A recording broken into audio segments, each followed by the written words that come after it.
government to fix the artisans industry in South Africa. And yes, they had artisans who do things, pass on the craft to their children, but the industry wasn't growing. And we have the same scenario here, where you have, my father sold some artifacts, and then I learned how to do them. My father passes on, then even I pass that to the grandkid. We have an artisan industry that really doesn't break the roof, the ceiling. So my task was, how do we break the ceiling? It was simple. It was education. So basically you are touching on to what I call change management. Definitely. Managing that process from where they have been in that brand to where they want them to go. Change management means how you see things. Different, or what you call advertising. To understand, or I'm challenging them to look at things differently. I personally, when you call me an artist, I look at you, I appreciate because of how you see me, but that's not really me. You're more than that. I'm a simple entrepreneur using art. You get what I mean? Yes. So I'm an entrepreneur, and that changes my posture. Because when I'm an artist, you know what I'm looking at? In my 24 hours, I'm looking about color. I'm talking about lines. I'm talking about text. 1,000 of them, or even 100 of them, are running a business. It could be cleaning services. So instead of sharing, you can also take that and interview those people. Oh, what do you do? And then they'll say, I'm struggling with this, and then you can meet their need as an artist or as an ad man. So you need to look beyond Uganda. Ghana, Nigeria, Ivory Coast, Benin, all are close to Liberia. But Liberia gets their solutions from Uganda.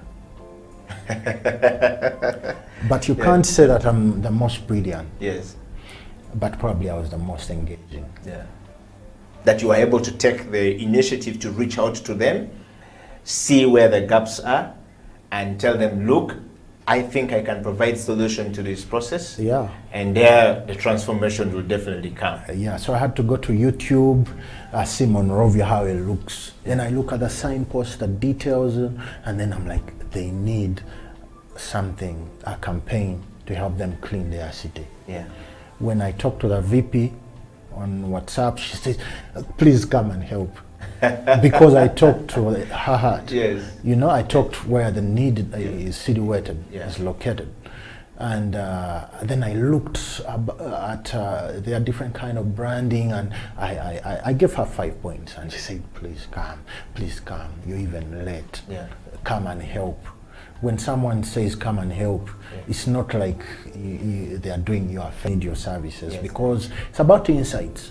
You are able to. So the supermarket we are talking about is internet, but also the store. I remember I've gone to Kigali and walked through the stores, bought a few things, a few products to rebrand. I don't remember if I was successful in any, but that then built something in me that I always have to comb through and see the opportunities.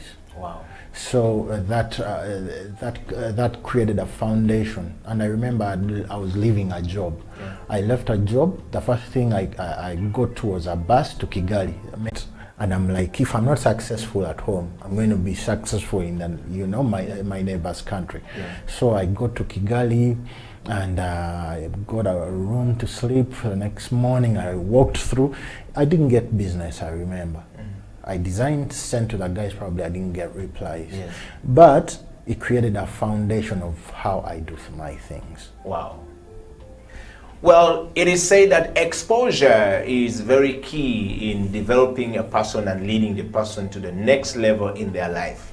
This is the CEO bench, and on the bench is Mr. Bedford Buyungo, who is a Pan-Africanist, an entrepreneur, Saint Africa, African Voyage, And there's a new product that is coming called a certain drink that is coming. Kampala. Okla. Called Kampala. Kampala is the drink that is coming, and he is touching the life. I've been to almost every country using virtual, but Yes. I can't give you offhand physically the ones Yes. I've been to. Yeah. But maybe next time. Okay. Yeah. Let me just go through the 11 points Yes. quickly. Yes, and I want to take a break, and when we come back, Okay. I want Bedford to pick it up from there. But just like I pose the question to Bedford, I want to ask you who is watching the show, who is a CEO, who is big host, thinking of becoming a CEO, or thinking of building your own brand or your own product.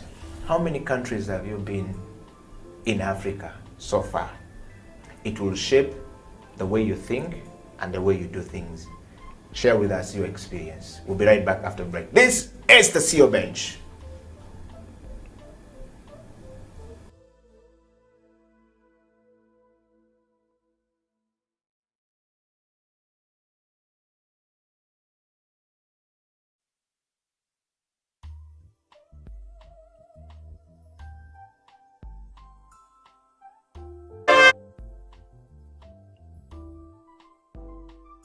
What did you want to be in life? And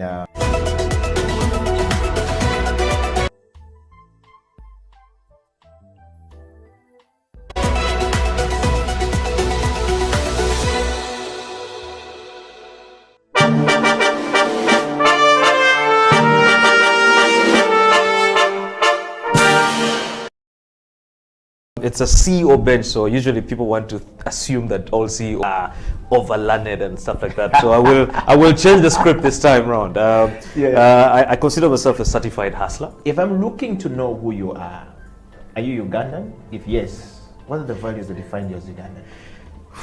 That's the easiest question I think to answer. I am a typical Lao man from a route north in a place called Ogur, and where I will be laid to rest is in a village called Agweng. So if you go there and you just say Otoa Tony, they won't really know me because my father is also Otoa Tony. You have to ask for Junior, and when you're asking, you have to ask with an accent. Junior Tikwene, where is Junior? And they will identify Ugandan, only Ugandan, from Lira.